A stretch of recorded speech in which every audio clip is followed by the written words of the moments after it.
పరిస్థితి బాగుంది. డాక్టర్స్ అందరూ కూడా, స్పెషలిస్టులు అందరూ కూడా ఆయనకి పర్యవేక్షణ చేసి ట్రీట్మెంట్ చేస్తున్నారు. ఆయన ఐసీయూలో ఉండడం జరిగింది. డాక్టర్స్ చెప్పిన దాని ప్రకారం కొన్ని టెస్టులు ఇచ్చారు. ఆ టెస్టులు మధ్యాహ్నంకి, ఈవినింగ్కి కూడా కొన్ని టెస్టులు వస్తాయి. బాగుంటుందని చెప్పేసి చెప్తున్నారు. కొన్ని ఇన్ఫెక్షన్స్ వల్ల ఆయనకి కొంచెం అస్వస్థ వచ్చింది. కానీ ఆ ప్రొసీజర్ అయిపోతే ఆయన మళ్ళీ నార్మల్గానే ఉంటారని మేము అందరం కూడా ఆశిస్తున్నాం.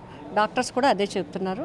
అయితే అందరూ కూడా కంగారు పడుతూ ఉన్నారు. నేను అందరికీ కూడా ముద్రగడ పద్మనాభం గారి యొక్క అభిమానులకు కానీ, వారి కుటుంబ సభ్యులు, లేకపోతే ఆయన క్షేమంగా ఉండాలని కోరుకునే వాళ్ళందరికీ తప్పకుండా భగవంతుడి దయ వల్ల సంపూర్ణంగా ఆయన చాలా గుండె ధైర్యం గల మనిషి.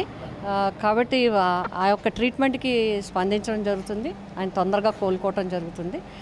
ఆయన స్వస్థతగా వస్తారు. మేము అందరం కూడా ఇప్పుడు అందుకే అందరం కూడా చూసాం. అందరూ వెళ్ళి ఇప్పటికే అందరూ కూడా వచ్చేయడం జరుగుతుంది హాస్పిటల్కి. దయచేసి ఎవరు కంగారు పడద్దు. ఆయన తొందరలోనే కోలుకోవడం జరుగుతుంది. డాక్టర్స్ అందరూ కూడా ట్రీట్మెంట్ జరుగుతుంది. టెస్టులు అన్నీ కూడా ఈవినింగ్కి వస్తాయి. దాన్ని బట్టి మేము ట్రీట్మెంట్ చేయడం జరుగుతుంది అని చెప్పండి. అంటే రాత్రి హైదరాబాద్ తరలించాలని కూడా కంగారు పడ్డారు అందరూ కూడా. అంత దానితోనే అందరూ కూడా వస్తున్నాడు. అంటే మేము కూడా మార్నింగ్ నాకు మార్నింగ్ తెలిసేటప్పటికి రకరకాల వార్తలు. ఒకళ్ళు హైదరాబాద్ తీసుకెళ్ళిపోయారని, ఒకళ్ళు వేరే చోటకి తీసుకెళ్ళిపోయారని, ఒకళ్ళు ఇంకో హాస్పిటల్ ఇట్లా. అయితే ఫోన్ చేసి మా సోదరులు కనుక్కుంటే ఇట్లాగా ఉంది, కొంచెం బాగా నీరసపడడం వల్ల మేము ఇక్కడికి తీసుకురావడం జరిగిందని చెప్పడం జరిగింది.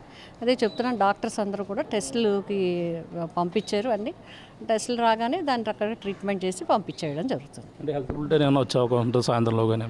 అది మరి వాళ్ళు చూడాలి. హెల్త్ బులెటిన్ హాస్పిటల్ అది ఈవినింగ్కి, మేబీ ఈవినింగ్కి హెల్త్ బులెటిన్ ఆయన కూడా ఇంటికి వచ్చేస్తారు, క్షేమంగా ఉంటారు. ఆయన అందరికీ కూడా ఆయన క్షేమంగానే మళ్ళీ కోలుకొని ఇంటికి వచ్చేస్తారు. ఎవరు కంగారు పడద్దు దయచేసి.